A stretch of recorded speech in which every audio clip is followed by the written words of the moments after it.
¿Cómo le gustaría cantar a usted, mi querida? ¿Mm? Quisiera ser totalmente sincera como intérprete. Te quiero. Yo también. Me debo estar confundiendo. Para mí eso es agua. ¿Para vos qué es? ¿Por qué pensás que hay gente que siempre consigue lo que quiere y hay otros que por más que traten y traten no consiguen nada?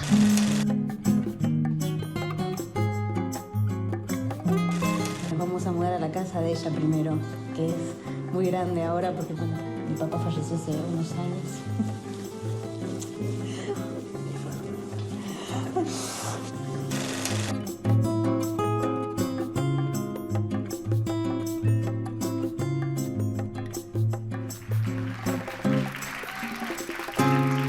Bueno, aquí estamos en esta charla de hoy que espero sea valiosa para ambos, para hablar del musical. Bueno, acá se dice mucho de la comedia musical y yo decía, en Estados Unidos, en Londres se dice musical y siempre me sale comedia musical, pero es musical el término que me gustaría utilizar.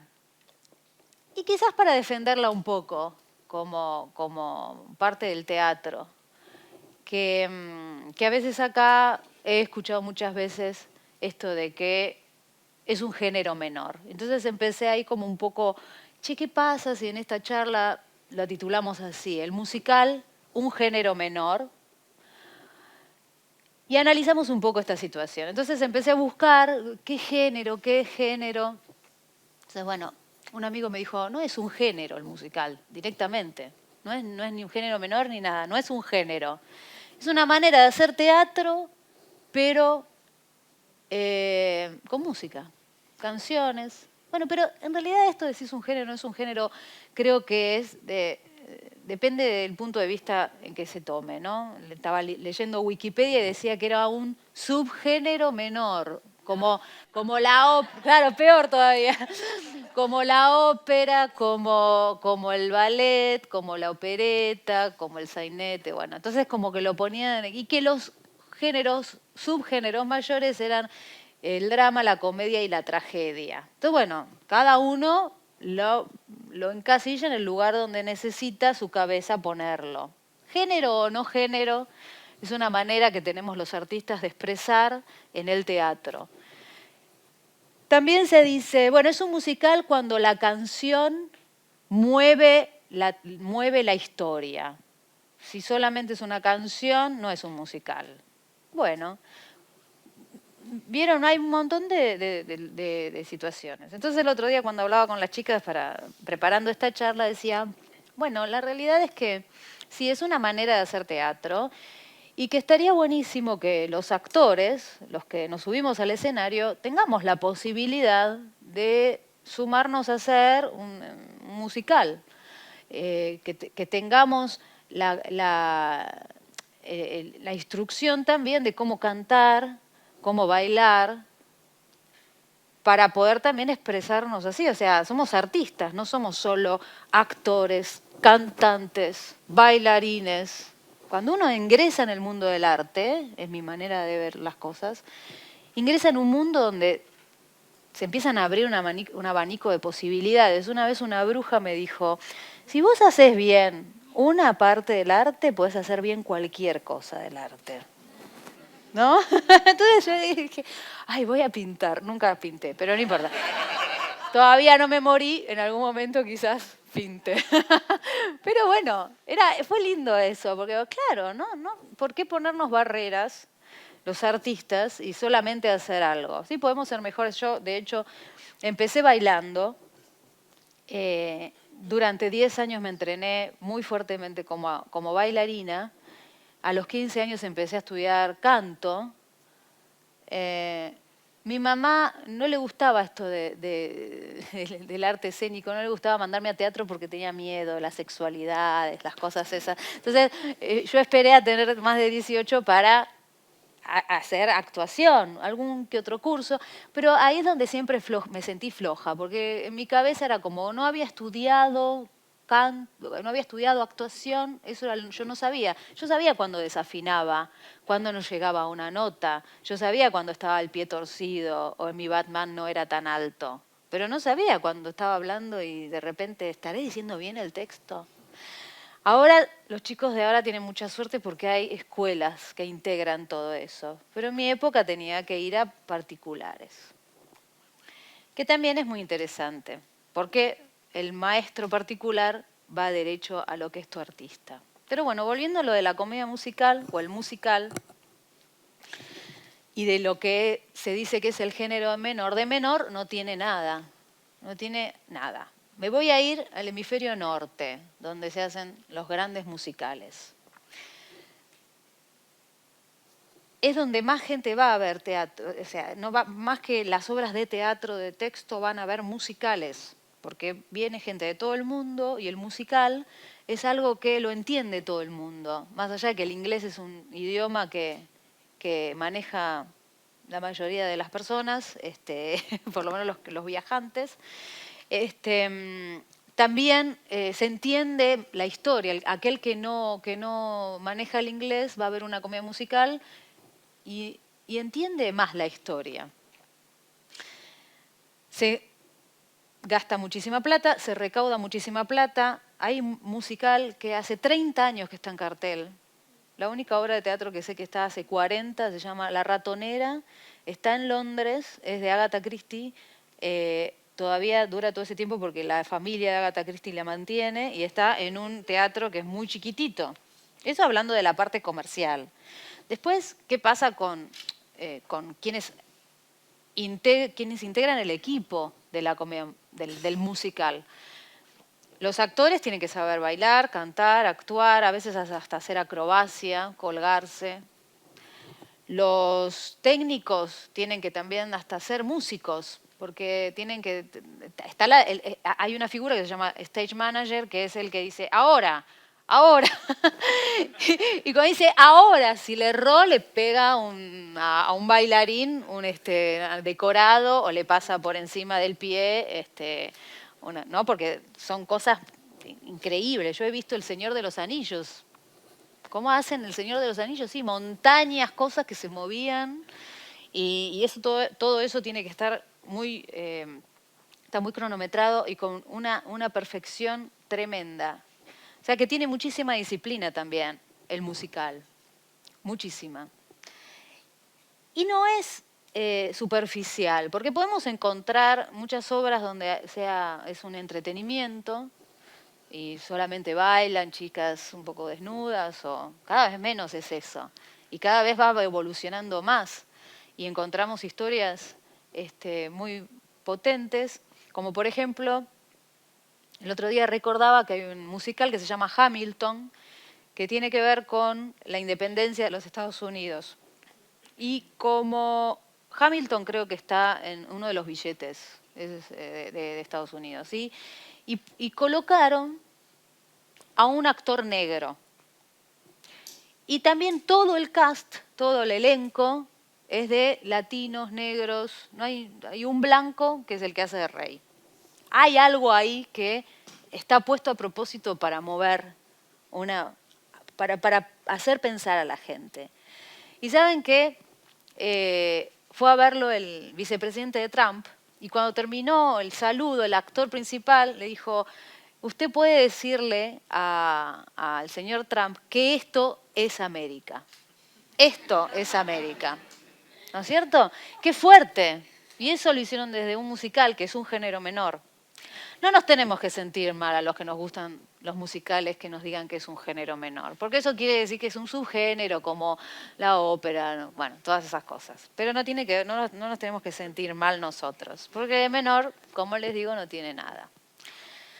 Bueno, ahora, ¿qué pasa? En Estados Unidos se mueve mucha plata y es una industria. En Estados Unidos y en Inglaterra el musical es una industria, el teatro en sí.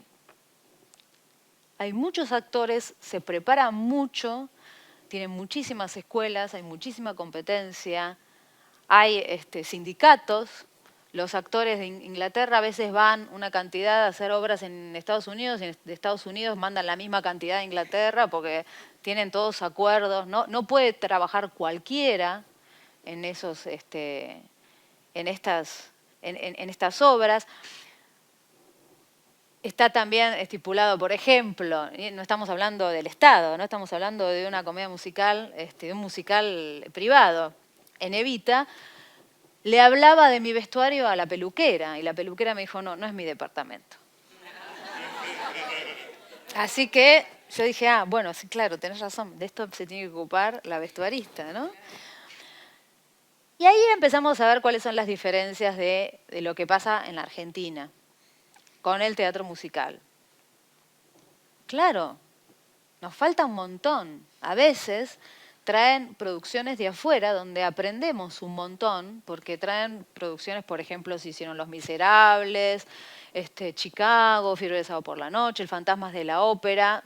Se trae todo el equipo de afuera para que nos enseñen a hacer musical. No es que nosotros seamos tontos. Es que ellos tienen una industria y están preparados y tienen ya todo organizado y cada vez lo hacen mejor. ¿Cuál es la diferencia entre trabajar afuera y trabajar acá? Y no es que acá no somos talentosos, a veces podés encontrar alguno con falta de voluntad, pero eso lo podés encontrar en todo el mundo.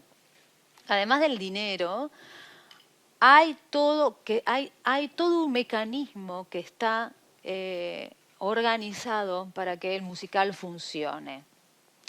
Por ejemplo, hay un teatro que es el Teatro Nacional en Inglaterra que subvenciona proyectos. Y yo vi varios de estos proyectos proyectos enormes. Pero están 6 meses viendo, no, amarillo no, rojo.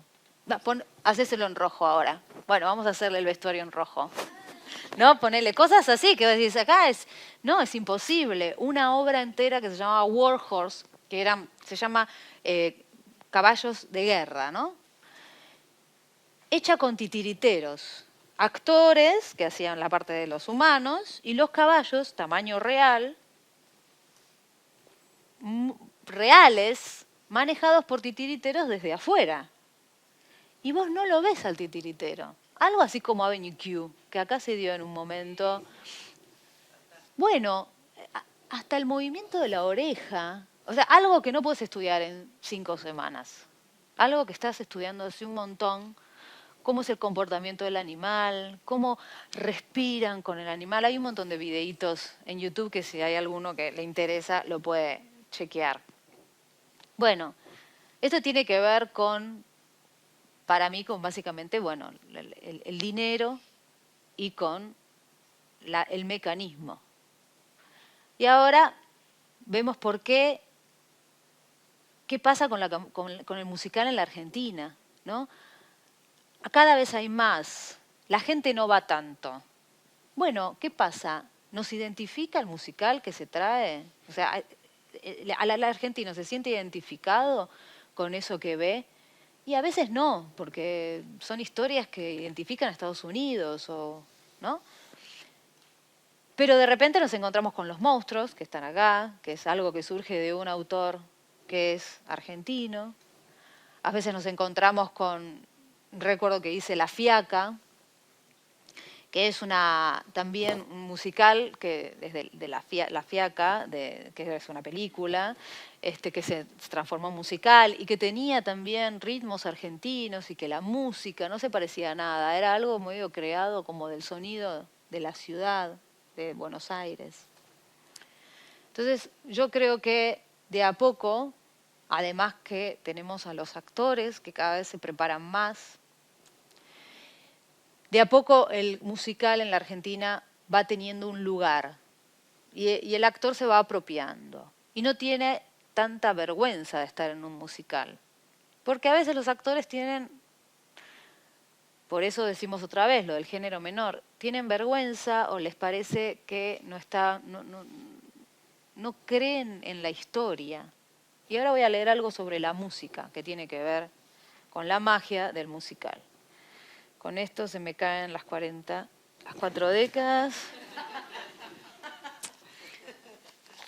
Y bueno, este libro se llama La esencia de lo musical, de Rudolf Steiner, que es el creador de las escuelas Waldorf, la antroposofía.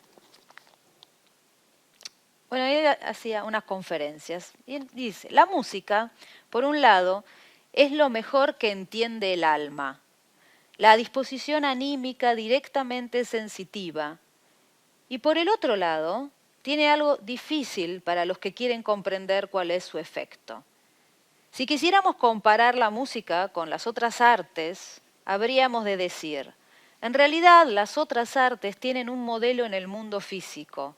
Cuando, por ejemplo, un escultor crea la estatua de un Apolo o de un Zeus, trabaja siguiendo la realidad idealizada del mundo humano. Lo mismo sucede con la pintura. Del mismo modo, la poesía se esfuerza en crear un reflejo de la realidad.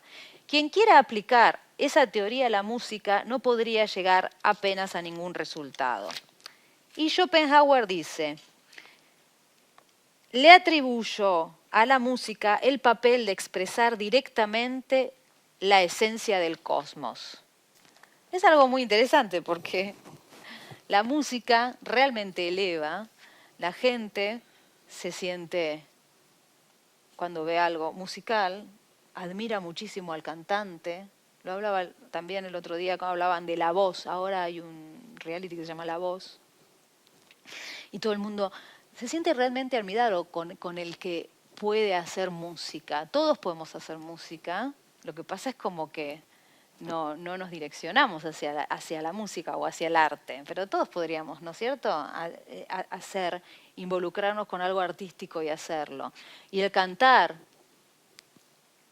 eleva. Entonces, lo musical, que a veces que hay gente que dice, yo no sé, no puedo ir porque están hablando y de repente, porque yo te quiero, y cantan y vos decís, me fui, y no me lo creo, nada. Entonces, claro, digo, bueno, también ahí hay una situación de cómo hacemos el musical, ¿no? Cómo es tan difícil que de acá, que yo les estoy hablando, tengo que poder decirte que es igual hablar que cantar. Y que vos no hagas.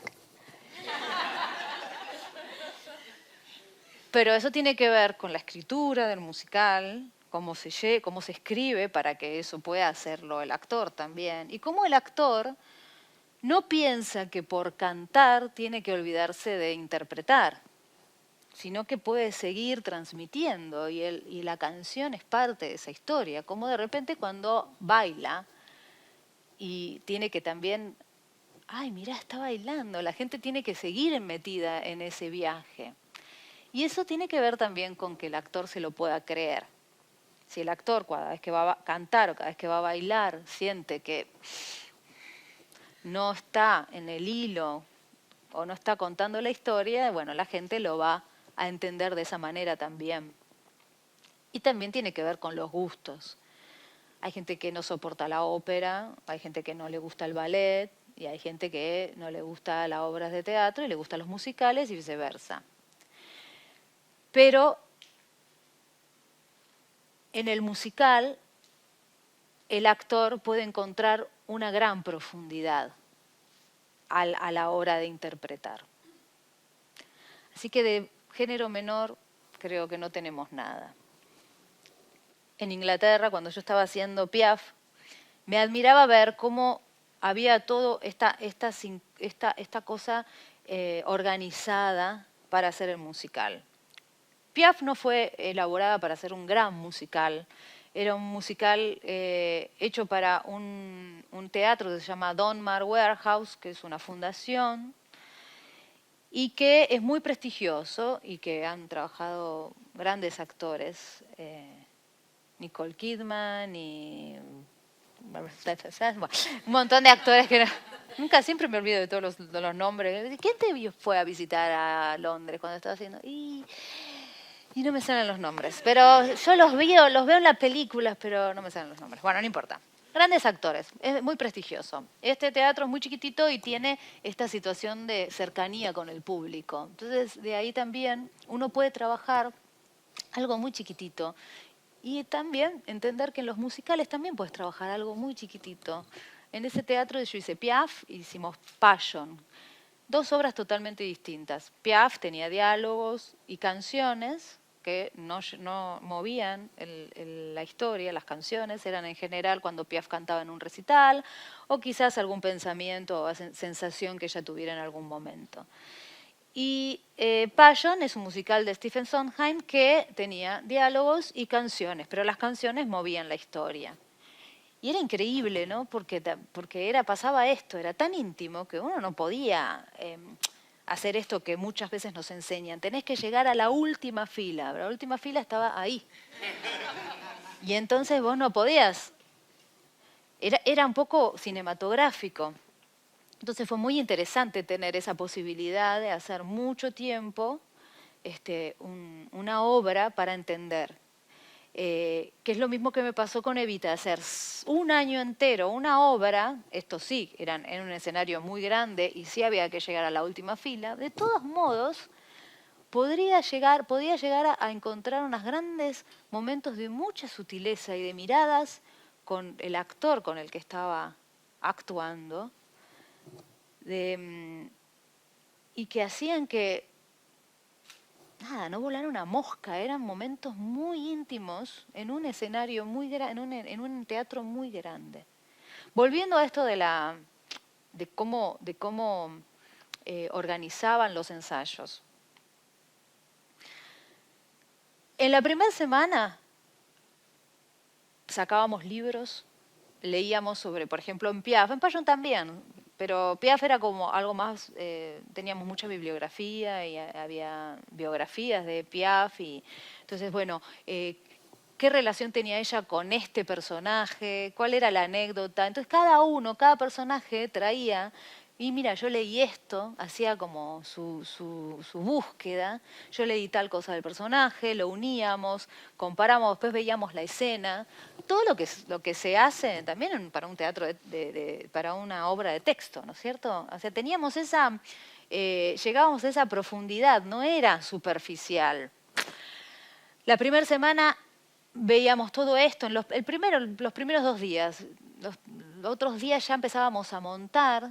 En la segunda semana ya teníamos que montar el segundo acto. En la tercera semana teníamos el primero y el segundo acto, que volvíamos a ver escena por escena, pero ya en menos días, y veíamos más la profundidad de la interpretación, si había algún movimiento que había que cambiar. Movimientos sutiles no se malentienda que si ella agarraba esto tenía que hacer siempre de la misma manera, pero digo, los movimientos físicos, aunque hay musicales que es así, ting, con, y si no lo hiciste bien, no, se usa la música también para eso, y el baile, y pon, con, tim, pan, con, chin.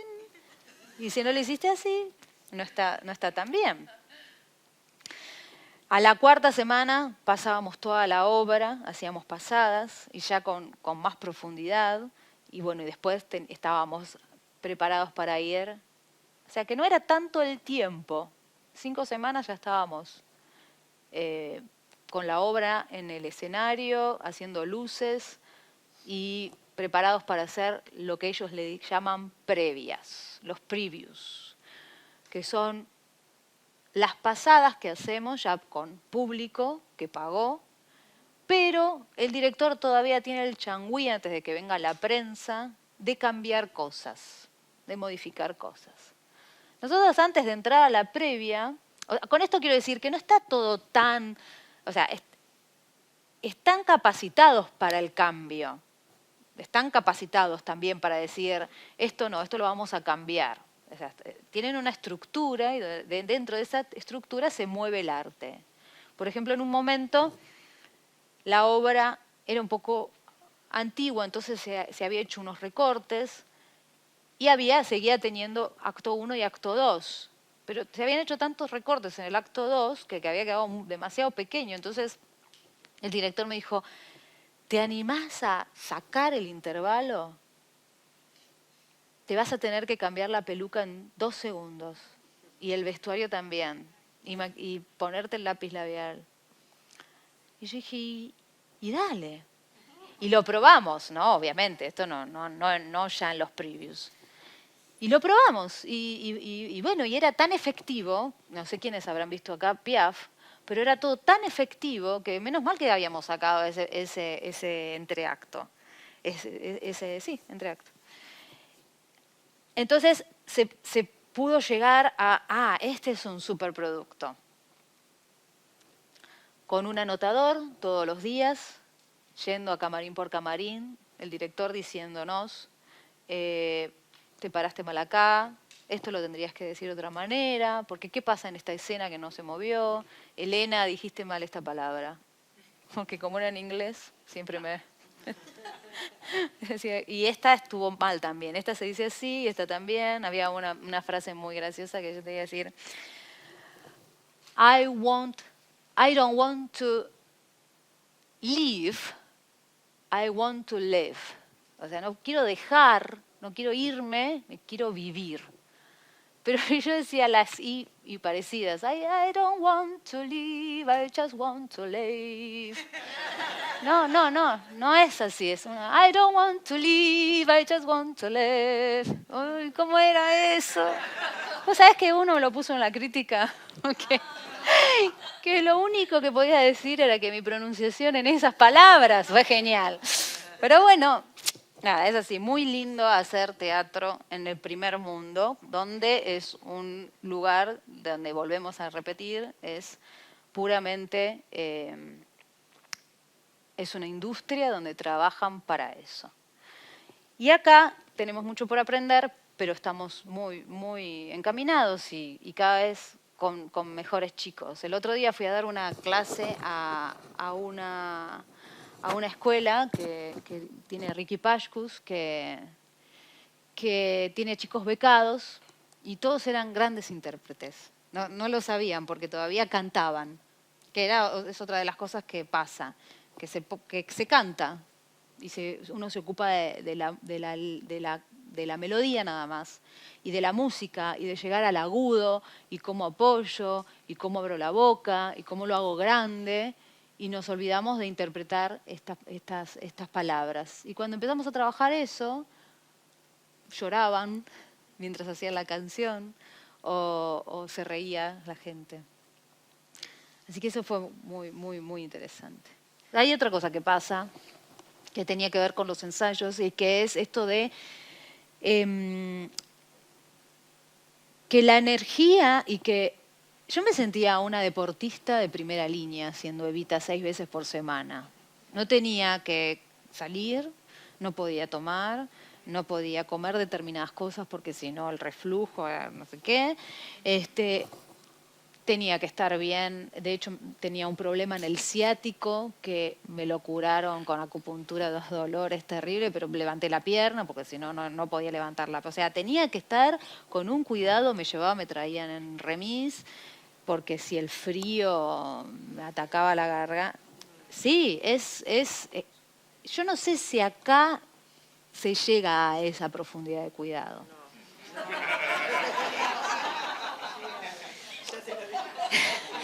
Pero tampoco se llega a hacer 6 funciones. Bueno, sí, a veces sí. Lo que pasa es que no se llega a hacer a lo mejor por 1 año, 2, esa cantidad de funciones. Había vacaciones. Como ellos ya saben poner, por 1 año yo tenía derecho a 15 días de vacaciones. Por ejemplo, acá no sucede, porque Dios mío, si dura 1 año, gracias a Dios, no te vas de vacaciones, pero ni loca. Claro, pero también sucede que están preparados a que si vos te sentís mal, puedas dejar de ir un día y cuidarte para no reventarte ese día y después de estar 1 semana fuera. Mirá, me siento muy mal, no importa, sale tu cover. He hecho una vez, muy, muy bueno fue esto, yo estaba haciendo Evita en Londres, empiezo a cantar y yo sentí, algo no está bien. Claro, me habían hecho grabar el disco, hacer las previas, estar a punto de estrenar todo y no daba más. Claro, sentí un cansancio físico, un agotor en las cuerdas vocales tremendo. Entonces, estaba cantando, termina el primer acto y me di cuenta que no podía cantar más. Y ya llorando, diciendo, no puedo cantar más. Y aparte venían No llores por mi Argentina. Y no había podido ni llegar a las notas bien de una última canción que es muy a los gritos. No puedo, no, bueno, llorar. No te preocupes, no te preocupes, no te preocupes. Sale tu cover, que era una chica grande. Y claro, no era chiquitita como yo. Decía, Evita se había comido 500 ravioles antes de salir a la segunda escena. Entonces, pero bueno, gracias a eso, yo pude relajar 2, 3 días antes de estrenar, si no, no iba a poder estrenar. Y todos tienen un cover. Volvemos a lo mismo, el dinero, ¿no es cierto? Todos tienen un reemplazo, y hay también para el elenco, que esto también lo hablábamos el otro día, que el elenco es muy importante y que el elenco de Evita no decía una palabra, ¿no? Había 2, 3 que decían a lo mejor una línea solos, pero en general era el pueblo. El trabajo que hicieron esos chicos para entender lo que era ser el pueblo argentino y para entenderme a mí que yo quería explicarles qué era el pueblo argentino en un inglés que no era muy bueno en ese momento. Pero yo lloraba, cantaba la última canción que se llama El Lamento, cuando Evita ya está muerta y lo canta desde un lugar angelical, que tiene que ver con el musical, ¿no? Está muerta y canta así. Bueno, también pasan las obras de teatro, que hay muertos que hablan. Bueno, y este momento fue muy maravilloso porque los ingleses, chicos, desenvolvían una bandera argentina sobre la cama de Evita que había muerto y la transformaban en el ataúd. Y pasaban y se arrodillaban y besaban nuestra bandera cuando era el lamento final, mientras cantaban. Y los veía llorar.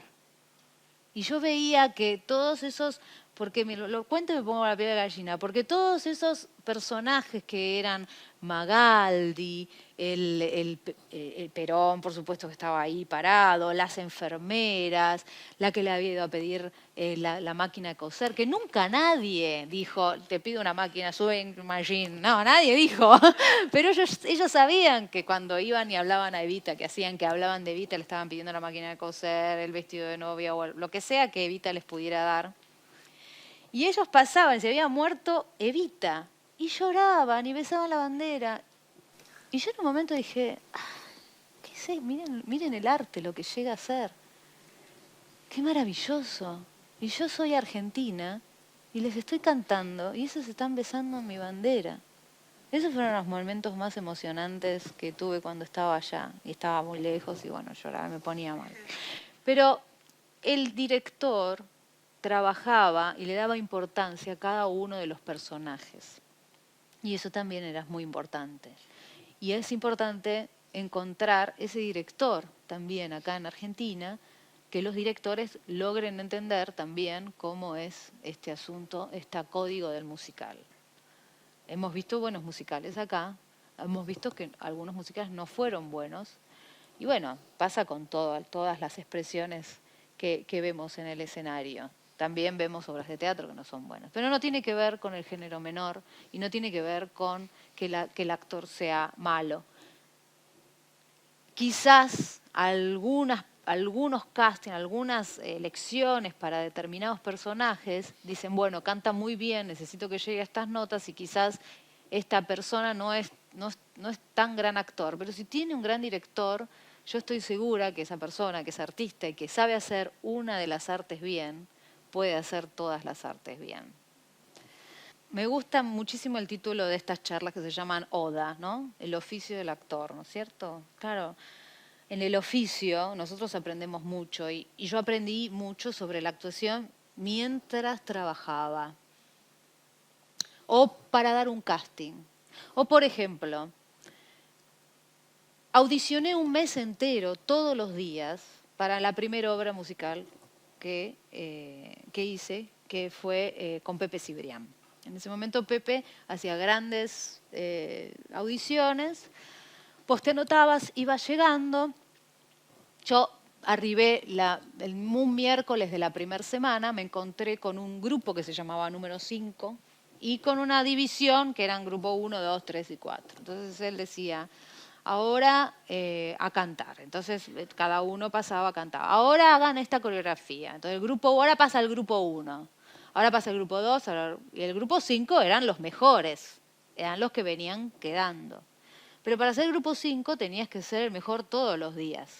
Entonces, cuando terminaba el día, Pepe, tan amablemente, decía, nombraba, había distintas técnicas, pero una de las técnicas era, nombraba a todos los que habían, una lista de gente, y decían, estos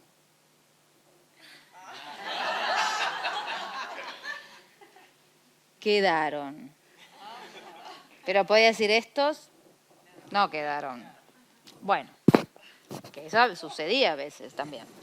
Bueno, más allá de que sí, era cruel y el mundo de Pepe es un mundo intenso, ese mes para mí fue muy importante porque era la primera vez que yo audicionaba y en ese mes yo aprendí a audicionar. Estuve atenta, me pedían, hace esto, bueno, o iba viendo cómo, no sé, yo no me maquillaba, me iba de jogging, entonces capaz que tenía que ser, me decía la coreógrafa, si te pusieras unos tacos mañana estaría buenísimo, porque entonces yo sé si vos podés bailar con tacos, o sea, había algo que veían, pero todavía no terminaba de ser la artista que tenía que subirse en el escenario. Igual era para pueblo, porque no me dieron ningún personaje, pero bueno, así fue como fui por lo menos elaborando una manera de entender cómo audicionar.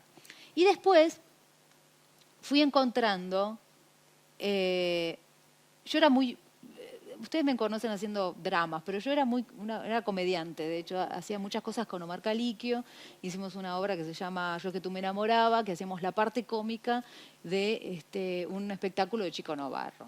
Pero después de ahí surgió la posibilidad de hacer una audición para Los Miserables. De Los Miserables es esta obra de Víctor Hugo, no Morales, como dijo una vez un periodista. ¿Esto es de Víctor Hugo? ¿Morales? Preguntó. Bueno, de Víctor Hugo, esta obra que tiene un gran drama y que fue una producción muy hermosa. Y empecé a cantar canciones dramáticas. Y las cantaba una y otra vez. Y cada vez que las cantaba, iba entendiendo una palabra, una frase más. Y me iba involucrando y lloraba sola mientras estaba en mi habitación practicando la canción, me emocionaba con lo que le pasaba al personaje. Y fui abriendo puertas, ¿no es cierto? Fui un poco es así, ¿no? Tallando y abriendo esos lugares que uno tiene estructurados por la educación, por lo que la escuela, por lo que no se cultiva en algún determinado momento de la vida. Y fui abriendo esas puertitas, esas ventanas de la actuación. Y ahí fui encontrando, y también fui mirando mucho. Tuve encuentros muy hermosos de vida y de vida también admirando a los artistas. Por ejemplo, recuerdo a Diego Reinhold muchísimo, que es una persona, Dios, que tenía muy en claro la comedia, muy en claro el musical y muy en claro cómo no ser exterior y poder ser interior, poder involucrarse para transmitir. Y él me enseñó mucho a mirar y con él aprendí mucho y me hablaba, por ejemplo, ay, no sé, los actores que mueven las manos y no se sabe por qué mueven las manos, que déjalas quietas. Entonces decía, mira, yo nunca había observado eso, ponele. Entonces después cuando cantaba y decía, ¿y por qué estoy haciendo así? No sé, entonces lo hacía ya si lo sentía. O no hacía nada hasta que sentía. ¿Y por qué había que hacer? ¿No? ¿Sabes lo que me costaba hacer esto? Porque era coreográfico. Pero bueno, decían, al final tenés que hacer esto. Y digo, ¿pero por qué? Sí, bueno, al final de No llores por mi Argentina había que hacer esto. Bueno, entonces empecé como a observar y a ver, realmente, bueno, tuve maestros como Chávez, el Indio Romero, estudié con Dolte también, ahora ya muy de grande haciendo Love Music, me dieron ganas de entrenar con Javier Dolte, pero muy poquito fue la cantidad de tiempo que le di yo a la actuación, al estudio de la actuación. Fue mucho el tiempo que estuve arriba del escenario y entendí. Y ahí también hablábamos de ampliarlo con respecto a lo que es el cine o por ejemplo, hacer una obra de teatro. Aquí mismo en este escenario hice Ay, Carmela. O hice algunas películas. ¿Qué pasa con el cine? Bueno, sí, es otro lenguaje, es cada vez más adentro todavía. ¿Sí? Si haces así, la pantalla hace así. Entonces tenés que cuidar. Y Paula Hernández me lo hacía ver mucho eso. Y me decía, ay, menos. Más allá que yo vengo de familia italiana y gesticulo un montón, entonces menos había que hacer, menos. Pero en el control ese también empezás a mirar adentro y pasan un montón de cosas adentro. Y entendés más a lo que le está pasando al personaje. Y no es tanto me voy a mostrar como qué me está pasando. Qué me está pasando y el vivir el ahora, el vivir el hoy. Y esa cantidad de tiempo haciendo estos musicales de un año, claro, había momentos, chicos, yo estaba muy cansada. No es que ponía piloto automático, pero me encontraba sin querer hacer, ya no era, ay, what's new? Ya viste, era, bueno, a ver qué me pasa. Y me encontraba emocionando a mi compañero, o enriqueciendo escenas, o haciendo cosas que antes no hacía, cuanto más floja y relajada estaba, sin estar pendiente del público, de un estreno, o de hacer algo para que el otro vea. Cuanto menos hacía, más gente después me decía, ay, qué hermoso, qué emoción. Y eso me enseñó muchísimo. Así fui creando mi artista. Viste que cada uno tiene un camino distinto, ¿no? Debe ser que yo tuve esa fortuna, porque en Inglaterra no trabaja nadie si no tiene papeles y si no tiene un representante. Yo fui a dar con una amiga que había conocido en el 98, en una gira de tango, la vuelvo a encontrar, ella estaba sin trabajo, yo le doy un regalo, decimos, chao, qué bueno volver a verte. Ella encuentra un trabajo en la compañía de Weber, donde estaban buscando a la persona que iba a ser Evita. Ella no cortaba ni pinchaba, viene a Buenos Aires a buscar material para tratar de que eso sea lo más auténtico posible, porque como argentinas todos, viste, no nos gustan que pongan cosas, viste, que no, que decís, pero no somos así los argentinos, ese es el mexicano. Bueno, entonces ella, para que no haya mexicano, no pareciera mexicano, agarró y vino acá, buscaba libros, de todo. Se llevó un archivo de un montón de cosas para darle a los creativos de allá. Que es otra cosa que quiero comentar sobre la dirección de las comedias musicales y de los, no sé, teatro supongo que también. Me ve a mí en Mina y me dice, ay, vos tenés que ser Evita, jajaja. Me dije yo, porque no, yo hablaba muy poco inglés. Hablaba inglés, pero tenés que tener un acento perfecto para trabajar allá. Imposible, chicos, imposible. Pero yo estudié la fonética y ella me pidió un video de Piaf que yo mandé y ella mostró y taladró la cabeza a su jefe. Le dijo, tenés que audicionar. Le digo, bueno, le dijo, está bien. Si se paga el pasaje, todo la vemos. La vemos. Y yo estudié las canciones, todo, y tuve la suerte de que les gusté porque era distinta. El director dijo, todas las chicas vienen copiando a Patti LuPone y a Elaine Paige, que eran las primeras que habían hecho el personaje en el 78. Pero Elena es Evita. Bueno, él no conocía a Evita, me vio a mí argentina. Dijo, bueno, ella es distinta, es Evita. Y ella, y Evita, con acento argentino. Que no, si no era esa obra, yo no tenía ninguna chance. Entonces tuve mucha suerte. Es eso. Bueno, y sí, me empeciné y fui, me compré el pasaje y sí, senté la cola en la silla, me puse a estudiar y sí, todo eso lo hice.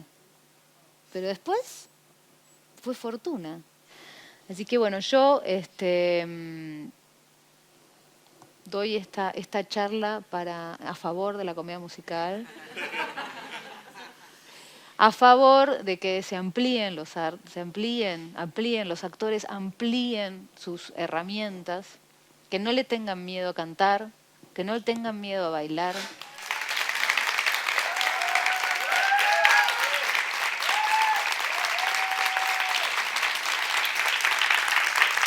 Bueno, gracias.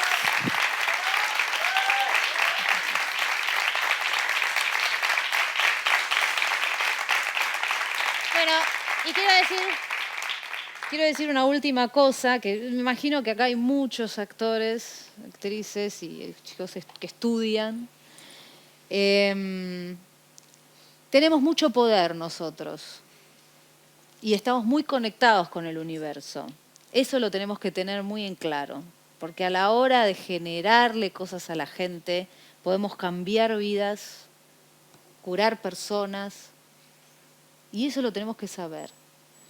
Nada más.